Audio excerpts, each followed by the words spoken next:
എത്തിയത്. അവിടെ വെച്ച് ഗംഗയിൽ നിന്നും ഒരു പ്രത്യേക തരം സൈക്കിക് വൈബ്രേഷന്റെ അനുഭവം എനിക്ക് കിട്ടാൻ തുടങ്ങി.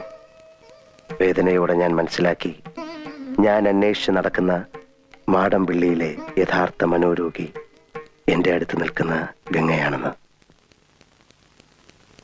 ഗംഗയിൽ എന്തുകൊണ്ട്, എവിടെ വെച്ച്, എങ്ങനെ ഈ രോഗം ഉടലെടുത്തു? ഒരിക്കൽ നീയുമായിട്ടുള്ള വിവാഹാലോചന വരെ എത്തിയ ശ്രീദേവിയുടെ സാന്നിധ്യമാണോ ഗംഗയുടെ രോഗകാരണം? അതറിയാനാണ് അന്ന് ഞാൻ ശ്രീദേവിയും കൂട്ടി അമ്പലത്തിൽ പോകാൻ പറഞ്ഞത്. പക്ഷെ ഗംഗയ്ക്ക് അതൊരു പ്രശ്നമേ അല്ലെന്ന് എനിക്ക് വളരെ വ്യക്തമായി. പഴങ്കഥയിലെ നാഗവല്ലിയുടെ ഒരു കാര്യം പറഞ്ഞ് ഗംഗയെ പ്രകോപിപ്പിക്കാൻ ഞാൻ ശ്രമിച്ചു.